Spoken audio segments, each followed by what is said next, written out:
మీరు ఎప్పుడైనా అనుభవం చేశారు కదా, ఒక స్త్రీలో అంత అద్భుతమైన శక్తి ఉందని, ఆమె వాతావరణాన్ని కూడా మార్చగలదని? కేవలం బాహ్య ఉపస్థితి కాదు, కొంత అతి సూక్ష్మమైనది, అంత లోతైనది, అది చుట్టుపక్కల ఉన్న శక్తిని కూడా ప్రభావితం చేస్తుందని. నేడు నేను ఆ విషయం గురించి మాట్లాడబోతున్నాను. దానిని తరచుగా ప్రజలు తప్పుగా అర్థం చేసుకుంటారు లేదా తక్కువగా అంచనా వేస్తారు. యోని, స్త్రీ శక్తి కేంద్రం. తంత్ర మరియు యోగంలో సృజనాత్మక మరియు ఆధ్యాత్మిక శక్తి మూలం. ఇది కేవలం శారీరక అవయవం కాదు, ఇది జీవశక్తి, శక్తి, చైతన్యం ప్రవాహం. అది స్త్రీ ద్వారా ప్రవహిస్తుంది. ముందుగా నా అనుభవాన్ని పంచుకుంటాను. నాకు గుర్తుంది, నేను మొదటిసారి స్త్రీశక్తి యొక్క తాంత్రిక మరియు యోగిక దృక్పథాన్ని అర్థం చేసుకోవడం ప్రారంభించినప్పుడు నాకు ఆశ్చర్యం మరియు గందరగోళం రెండూ కలిగాయి. బాల్యం నుండి మనకు యోనిని కేవలం శారీరక దృష్టితో చూడమని బోధించారు. కాని నేను ధ్యానం, సూక్ష్మశక్తి అభ్యాసాలు మరియు తంత్ర గ్రంథాలు, ఉపనిషత్తులు మరియు యోగానందుడి ఉపదేశాల అధ్యయనం ప్రారంభించినప్పుడు నాకు ఒక లోతైన ఎరుక కలిగింది. యోని కేవలం ఒక అవయవం కాదు, ఇది దివ్యశక్తి ద్వారం, సృజనాత్మక శక్తి కేంద్రం మరియు బ్రహ్మాండ శక్తి మాధ్యమ మార్గం. నేను చూశాను, నేను ఈ పవిత్ర అవయవం పట్ల గౌరవం మరియు జాగృతిని అవలంబించినప్పుడు నా జీవితంలో సూక్ష్మ మార్పులు రావడం ప్రారంభమయ్యాయి. నా చైతన్యం, నా శక్తి మరియు నా చుట్టుపక్కల వాతావరణం కూడా మారడం ప్రారంభమయ్యాయి. తంత్రంలో చెప్పబడింది, యోని కుండలినీ శక్తి మార్గం. అది వెన్నుపూస ఆధారంలో నిద్రాణంగా ఉంటుంది. ఇది జాగృతమై సరైన దిశలో ప్రవహించినప్పుడు అది స్త్రీకి ఆధ్యాత్మిక శక్తిని ఇవ్వడమే కాకుండా ఆమె చుట్టుపక్కల సాకారాత్మక శక్తిని కూడా వ్యాపింపచేస్తుంది. యోని కేవలం భౌతిక సుఖం కేంద్రం కాదు, ఇది ఆధ్యాత్మికంగా చైతన్యాన్ని పెంచడానికి మరియు జీవితాన్ని మార్చే ద్వారం.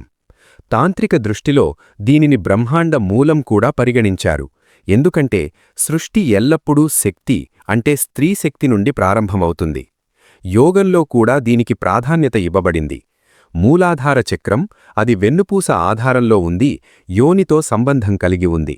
దీనిని శక్తి, స్థిరత్వం మరియు ప్రబల శక్తి కేంద్రంగా పరిగణిస్తారు.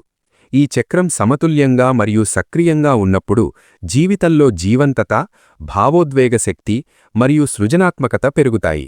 నేను నిజంగా ధ్యానం మరియు శ్వాస అభ్యాసాల ద్వారా ఈ శక్తిపై పనిచేశాను మరియు క్రమంగా అనుభవం చేశాను.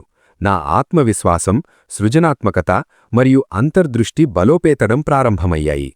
ఈ అనుభవం నాకు చెప్తోంది, యోని కేవలం శారీరక అవయవం కాదు, శక్తి మరియు చైతన్యం కేంద్రం. ఉపనిషత్తులు మరియు తాంత్రిక గ్రంథాలు బహుశా ఈ విషయంపై ఒత్తిడి చేస్తాయి. స్త్రీ శరీరం మరియు ఆమె యోని పట్ల గౌరవం చూపడం అత్యంత ముఖ్యమని. దీనిని తేలికగా లేదా తక్కువగా అర్థం చేసుకోవడం ఆధ్యాత్మిక దృష్టిలో కూడా తప్పు. స్త్రీ యోనిలో నిహిత శక్తి ద్వారా సృష్టి, రక్షణ మరియు సమతుల్యత శక్తులు వ్యాపిస్తాయి. ప్రాచీన యోగినులు మరియు ఋషులు దీనిని అర్థం చేసుకొని దీనిని జాగృతం చేసే అభ్యాసాలు చేసేవారు. తద్వారా వ్యక్తిగత ఆధ్యాత్మిక అభివృద్ధి మాత్రమే కాకుండా వారి చుట్టుపక్కల వాతావరణం కూడా సమతుల్యంగా మరియు సాకారాత్మకంగా ఉండేది. పరమహంస యోగానందుడు కూడా ఈ దృష్టితో బోధించారు. ఆయన చెప్పారు, స్త్రీ యొక్క అంతర్గత శక్తిని సరైన రీతిలో సక్రియం చేసినప్పుడు ఆమె స్వయంగా దివ్యశక్తి జీవంత రూపమవుతుంది. ఆమె ఆభ ప్రబలమవుతుంది, ఆమె చుట్టుపక్కల వాతావరణం సమతుల్యమవుతుంది మరియు ఆమె ఆధ్యాత్మిక చైతన్యం పెరుగుతుంది.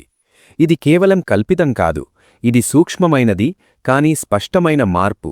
అది శక్తి పట్ల గౌరవం మరియు సరైన మార్గదర్శకత్వం ఉన్నప్పుడు జరుగుతుంది. నేను ఈ అభ్యాసాలను అవలంబించినప్పుడు మూలశక్తిపై ధ్యానం కేంద్రీకరించడం, నా స్త్రీశక్తి జాగృతి, సున్నితమైన వ్యాయామాలు మరియు శ్వాస అభ్యాసాలు, నేను నా లోపల మాత్రమే కాకుండా నా వాతావరణంలో కూడా సూక్ష్మ మార్పులు అనుభవించాను. గదులు తేలికగా అనిపించాయి, సంబంధాలలో సహజత్వం వచ్చింది మరియు నేను లోపల నుండి ఒక శాంతిని అనుభవించాను, దానిని ఇంతకుముందు ఎప్పుడూ అనుభవించలేదు. ఇదే తంత్ర మరియు యోగం యొక్క సారం. యోని ఒక శక్తి కేంద్రం, అది స్వయంగా మరియు చుట్టుపక్కల ఉన్నవన్నీ ప్రభావితం చేస్తుంది. ఇప్పుడు నేను కొంచెం లోతుగా చెప్పాలనుకుంటున్నాను. తంత్రంలో యోనిని సృష్టి కమలం అని పిలుస్తారు. దేవీ శక్తి, పార్వతీ శక్తి, కాళీ, ఇవన్నీ ఈ ప్రబల శక్తి ప్రతీకలు. అది ఎల్లప్పుడూ స్త్రీలో ఉంటుంది. ప్రతి స్త్రీలో ఈ శక్తి ఉంటుంది.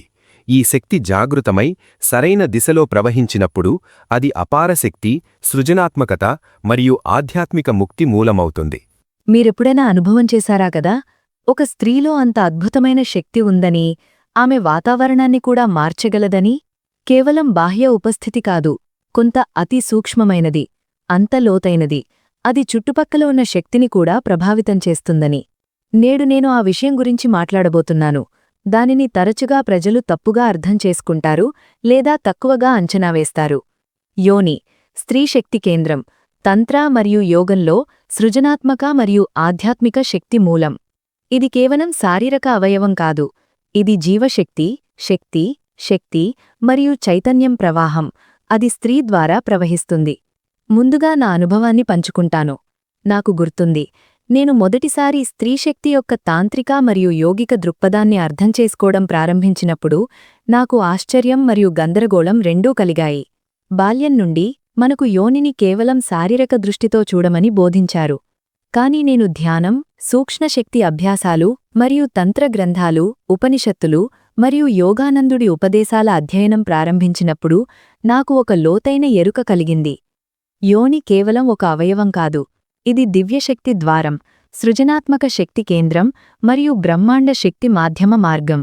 నేను చూశాను, నేనీ పవిత్ర అవయవం పట్ల గౌరవం మరియు జాగృతిని అవలంబించినప్పుడు నా జీవితంలో సూక్ష్మ మార్పులు రావడం ప్రారంభమయ్యాయి. నా చైతన్యం, నా శక్తి మరియు నా చుట్టుపక్కల వాతావరణం కూడా మారడం ప్రారంభమయ్యాయి. తంత్రంలో చెప్పబడింది, యోని కుండలినీ శక్తి మార్గం. అది వెన్నుపూస ఆధారంలో నిద్రాణంగా ఉంటుంది. ఇది జాగృతమై సరైన దిశలో ప్రవహించినప్పుడు అది స్త్రీకి ఆధ్యాత్మిక శక్తిని ఇవ్వడమే కాకుండా ఆమె చుట్టుపక్కల సాకారాత్మక శక్తిని కూడా వ్యాపింపజేస్తుంది. యోని కేవలం భౌతిక సుఖం కేంద్రం కాదు, ఇది ఆధ్యాత్మికంగా చైతన్యాన్ని పెంచడానికి మరియు జీవితాన్ని మార్చే ద్వారం. తాంత్రిక దృష్టిలో దీనిని బ్రహ్మాండ మూలం కూడా పరిగణించారు, ఎందుకంటే సృష్టి ఎల్లప్పుడూ శక్తి, అంటే స్త్రీశక్తి నుండి ప్రారంభమవుతుంది. యోగంలో కూడా దీనికి ప్రాధాన్యత ఇవ్వబడింది. మూలాధార చక్రం, అది వెన్నుపూస ఆధారంలో ఉంది, యోనితో సంబంధం కలిగి ఉంది. దీనిని శక్తి, స్థిరత్వం మరియు ప్రబల శక్తి కేంద్రంగా పరిగణిస్తారు. ఈ చక్రం సమతుల్యంగా మరియు సక్రియంగా ఉన్నప్పుడు జీవితంలో జీవంతత, భావోద్వేగ శక్తి మరియు సృజనాత్మకత పెరుగుతాయి. నేను నిజంగా ధ్యానం మరియు శ్వాస అభ్యాసాల ద్వారా ఈ శక్తిపై పనిచేశాను మరియు క్రమంగా అనుభవం చేశాను.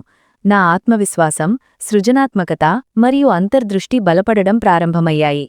ఈ అనుభవం నాకు చెప్తోంది, యోని కేవలం శారీరక అవయవం కాదు, శక్తి మరియు చైతన్యం కేంద్రం. ఉపనిషత్తులు మరియు తాంత్రిక గ్రంథాలు బహుశా ఈ విషయంపై ఒత్తిడి చేస్తాయి, స్త్రీ శరీరం మరియు ఆమె యోని పట్ల గౌరవం చూపడం అత్యంత ముఖ్యమని. దీనిని తేలికగా లేదా తక్కువగా అర్థం చేసుకోవడం ఆధ్యాత్మిక దృష్టిలో కూడా తప్పు. స్త్రీ యోనిలో నిహిత శక్తి ద్వారా సృష్టి, రక్షణ మరియు సమతుల్యత శక్తులు వ్యాపిస్తాయి. ప్రాచీన యోగినులు మరియు ఋషులు దీనిని అర్థం చేసుకుని దీనిని జాగృతం చేసే అభ్యాసాలు చేసేవారు. తద్వారా వ్యక్తిగత ఆధ్యాత్మిక అభివృద్ధి మాత్రమే కాకుండా వారి చుట్టుపక్కల వాతావరణం కూడా సమతుల్యంగా మరియు సాకారాత్మకంగా ఉండేది. పరమహంస యోగానందుడు కూడా ఈ దృష్టితో బోధించారు. ఆయన చెప్పారు, స్త్రీ యొక్క అంతర్గత శక్తిని సరైన రీతిలో సక్రియం చేసినప్పుడు ఆమె స్వయంగా దివ్యశక్తి జీవంత రూపం అవుతుంది. ఆమె ఆభ ప్రబలమవుతుంది, ఆమె చుట్టుపక్కల వాతావరణం సమతుల్యమవుతుంది మరియు ఆమె ఆధ్యాత్మిక చైతన్యం పెరుగుతుంది. ఇది కేవలం కల్పితం కాదు, ఇది సూక్ష్మమైనది కానీ స్పష్టమైన మార్పు. అది శక్తి పట్ల గౌరవం మరియు సరైన మార్గదర్శకత్వం ఉన్నప్పుడు జరుగుతుంది.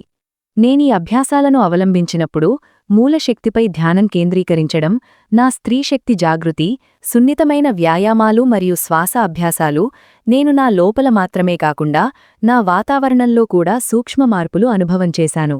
గదులు తేలికగా అనిపించాయి, సంబంధాలలో సహజత్వం వచ్చింది మరియు నేను లోపల నుండి ఒక శాంతిని అనుభవించాను, దానిని ఇంతకుముందు ఎప్పుడూ అనుభవించలేదు. ఇదే తంత్ర మరియు యోగం సారం. యోని ఒక శక్తి కేంద్రం, అది స్వయంగా మరియు చుట్టుపక్కల ఉన్నవన్నిటినీ ప్రభావితం చేస్తుంది. ఇప్పుడు నేను కొంచెం లోతుగా చెప్పాలనుకుంటున్నాను. తంత్రంలో యోనిని సృష్టికమలం అని పిలుస్తారు. దేవీశక్తి, పార్వతీ శక్తి, కాళీ ఇవన్నీ ఈ ప్రబల శక్తి ప్రతీకలు. అది ఎల్లప్పుడూ స్త్రీలో ఉంటుంది. ప్రతి స్త్రీలో ఈ శక్తి ఉంటుంది. ఈ శక్తి జాగృతమై సరైన దిశలో ప్రవహించినప్పుడు అది అపార శక్తి, సృజనాత్మకత మరియు ఆధ్యాత్మిక ముక్తి మూలమవుతుంది.